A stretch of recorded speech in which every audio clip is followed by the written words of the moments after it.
안녕하세요. 확률과 통계 과목 논문 리뷰를 하게 된 순천향대학교 의료-IT공학과 길태현입니다. 제가 리뷰할 논문은 총 두 가지입니다. 먼저 무전력형 진동 신발 보행이 체온과 말초 혈액순환에 미치는 영향이라는 논문입니다. 제가 이 논문을 선택한 이유는 제목을 봤을 때 걸을 때 진동이 느껴진다면 체온과 혈액순환에 어떤 영향을 미치게 될까라는 궁금증이 생겼고, 진동을 발생시킬 때 전력이 없이 가능할까라는 궁금증이 생겼기 때문입니다. 또한 저희 의료 IT 공학과와 관련이 있는 논문이라 생각하여 선택하게 되었습니다. 진동 자극은 말초 순환을 재배열시켜 미세 순환을 개선시킵니다. 전신 전동 운동에 대한 기존의 연구 방법은 15분의 짧은 시간 동안 정적인 진동 운동에 그치며 비싼 가격 때문에 일상적으로 활용하기 어렵다는 단점이 있습니다. 이러한 단점을 극복하기 위해 동적인 운동 시 자극을 줄 수 있는 신발 타입으로 진동 자극을 주는 연구가 진행되고 있습니다. 따라서 본 연구에서는 보행 동안에 진동이 주어질 수 있도록 발 뒤꿈치에 무전력 구동이 가능한 자력 진동 발생기가 부착된 신발을 착용 보행 후 체표면의 온도와 말초 모세 혈관의 구조적 변화를 통해 말초 혈액순환에 어떠한 영향을 미치는지 검증하고자 합니다.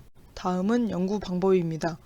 보행을 통한 발바닥의 진동 자극이 체표면 온도 및 말초 모세 혈관에 미치는 영향을 알아보기 위해 연령대별 층화 모집을 실시한 결과 20대에서 50대의 건강한 성인 남녀 10명이 실험에 참여하였습니다.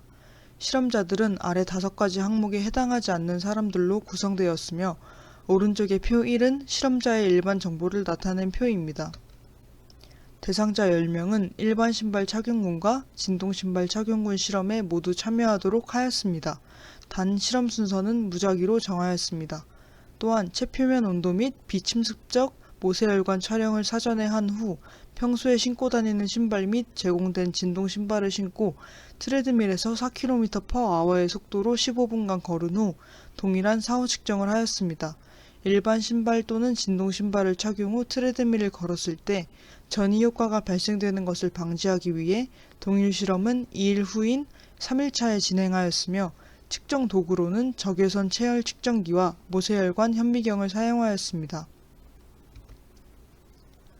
실험에 사용된 진동판은 발 뒤꿈치에 위치하며 크게 케이스와 진동판, 진동판 끝단의 자석으로 구성되어 있습니다.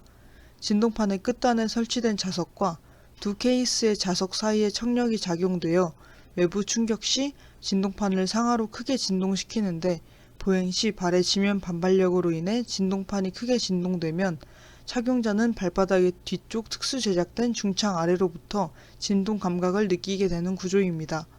본 연구에서 사용된 진동 신발은 걸을 때마다 약 13.2Hz의 진동이 발생되도록 설계되었습니다. 무전력 진동 단자의 원리는 S극과 N극의 자력에 있으며 서로 다른 자극에 당기는 힘에 의해 자장 에너지가 발생하는 것입니다. 측정을 위해 적외선 체열 검사기를 사용하였고, 검사상의 오류를 없애기 위해 외부로부터 빛과 열이 차단되고 습도가 낮으며 실내 기류가 일정한 창이 없는 검사실에서 촬영을 실시하였습니다. 또한 실내의 온도는 23도를 유지하였고, 대상자는 전신을 탈의한 상태에서 실내에서 20분간 적응한 후 촬영을 하였습니다. 측정 부위는 양쪽 앞 정광 부위, 종아리, 손가락 끝, 발가락 끝 부위로 총 10곳의 온도를 측정하였습니다. 말초 혈관의 변화 정도를 파악하기 위해 손톱 주름 모세혈관 현미경을 사용하였고, 측정은 23도의 실내 온도가 유지되는 장소에서 손을 심장 높이에 두고 진행되었습니다. 케라틴층의 투명도를 극대화하기 위해 손톱 주름의 침수율을 떨어뜨린 후 비우세손의 4번째 손가락에서 측정하였으며, 측정한 영상은 캡처 및 코드화되었습니다. 다음은 연구 결과입니다. 이 그림은 부위별 체표면의 온도 변화를 나타낸 그림입니다. 보행 전에는 목과 몸통, 팔꿈치 위, 대퇴부 등 몸쪽 위치에 집중되었던 체온이 일반 신발 보행 후 팔꿈치 아래, 무릎 아래 부위까지 혈류가 이동하고 온도가 상승됨을 알 수 있었습니다. 진동 신발 착용 보행 후에는 손바닥, 손가락 끝, 발목 이하 부분에서 혈류량 증가에 따른 온도 상승이 관찰되었습니다. 이 표는 그룹 간 체표면 온도를 비교하고 SPSS를 이용해 t테스트를 실행한 결과입니다. PA는 보행 전 사전 측정과 일반 신발 착용 결과 간의 t테스트 결과이고 10곳의 신체 부위 모두 통계적으로 유의미한 차이가 없다는 것을 알 수 있습니다. PB는 사전 측정과 진동 신발 착용 결과 간의 t테스트 결과입니다. 쪽 핑거팁 드로즈를 보시면 별이 한 개 표시되어 있는 것을 보실 수 있습니다. 이 표에서 별 하나가 의미하는 것은 P값이 0.01 미만이라는 것을 의미하는데 결과값인 0.025는 0.01보다 크지만 0.05보다 작다는 것을 알 수 있습니다. 따라서 이 표에서는 별 하나의 의미가 P값이 0.05 미만, 별 두 개 값이 0.01 미만이어야 한다는 것을 알 수 있습니다. 다시 결과를 해석해보자면 PB의 결과에서는 오른쪽 핑거팁 드로즐과 양쪽 핑거팁 벤트럴과 양쪽 토팁은 통계적으로 유의미한 차이가 있었다는 것입니다. 마지막으로 PC는 일반 신발 착용과 진동 신발 착용 결과 간의 t테스트 결과이고 오른쪽 토팁에서만 통계적으로 유의미한 차이가 있다는 것을 알 수 있습니다. 다음 그림은 앞의 표를 그래프로 표시한 그림입니다. 통계 분석 결과를 표뿐만 아니라 그래프에서도 나타낼 수 있는데 이처럼 어떤 군과 어떤 군이 통계적으로 차이가 있었는지 별표를 표시하면 됩니다. 이 별표의 의미는 앞과 동일하게 적용됩니다. 다음은 손톱 주름 모세혈관 변화를 보여주는 그림입니다. A는 보행 전 결과로 모세혈관 말단부와 연결되지 못한 유령 형태의 혈관이 희미하게 나타났음을 확인할 수 있었고 일반 신발 보행 후인 B는 모세혈관이 보이기 시작하면서 말단부 모세혈관과의 연속성이 보였습니다. 마지막으로 진동 신발 보행 후인 C는 혈류량 증가로 곱고 선명한 직선 형태의 모세혈관을 관찰할 수 있었습니다. 이러한 결과들을 종합해보면 본 연구에서는 발바닥에 진동을 발생시키는 무전력 진동 발생기가 삽입된 신발을 착용하고 보행했을 때 일반 신발을 신고 보행했을 때보다 유의한 체열, 즉 체표면 온도의 상승을 확인할 수 있었습니다. 이상으로 첫 번째 논문 리뷰를 마치고 이어서 두 번째 논문 리뷰 시작하겠습니다. 두 번째 논문은 복부 초음파 영상에서 담낭 담석을 예측하는 혈액학적 수치의 분석입니다. 이 논문을 선택한 이유는 주제가 흥미로웠고 다양한 통계 기법을 활용하였으며 의료 IT 관련 논문에서 많이 쓰이는 ROC 커브와 AUC에 대해서도 다뤘기 때문입니다.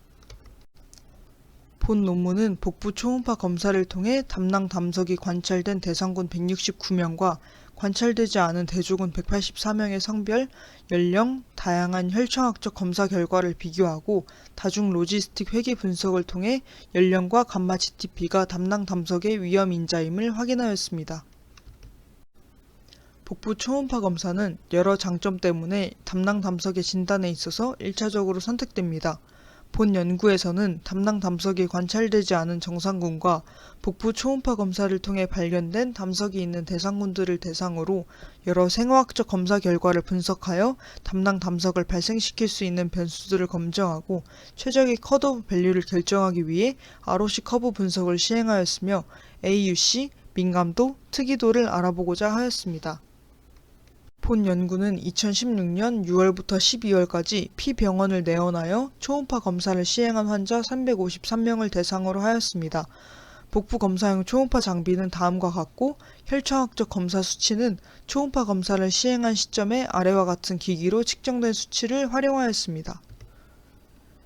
담낭 담석의 진단은 8시간 금식 후 복부 초음파 검사를 통해 진단하였으며 일관성을 위해 35년 경력의 영상의학과 전문의 1명의 초음파 검사 판독을 참고하였습니다. 위험인자 분석을 위해 성별, 연령, 다양한 혈청학적 검사들이 포함되어 있는데 그 항목들은 아래와 같습니다. 통계적 분석은 SPSS 23.0을 이용하였고 연속형 변수 분석은 독립표본 T 검정으로 비연속형 변수 분석은 카이 제곱 검정을 시행하였습니다. 그리고 독립 변수에 대한 상대 위험비 산출을 위해 다중 로지스틱 회계 분석을 시행하였습니다.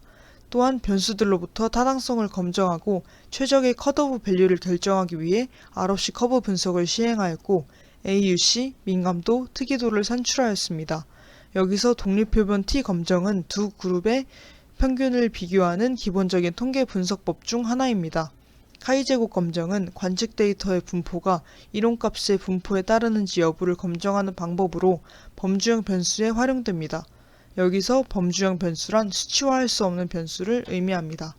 결과를 말씀드리기 앞서 먼저 몇 가지 용어에 대해 설명드리겠습니다. 회귀 분석이란 변수들의 인과관계를 수학적으로 분석하는 방법이며 원인에 해당하는 변수를 독립변수, 위험인자 등으로 부르며 결과에 해당하는 변수를 종속변수, 반응변수 등이라고 합니다.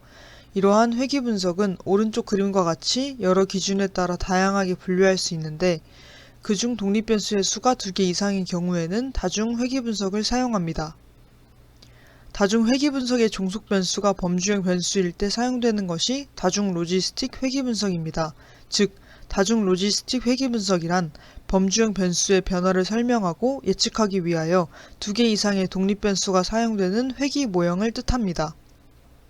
이러한 다중 회귀 분석은 다른 독립 변수의 값을 통제한 상태에서 특정 독립 변수가 종속 변수에 독립적으로 행사하는 영향력을 측정할 수 있고 이를 통해 각 독립 변수가 종속 변수에 미치는 효과의 상대적인 비교와 보다 정밀한 인과관계의 분석이 가능하다는 장점이 있습니다.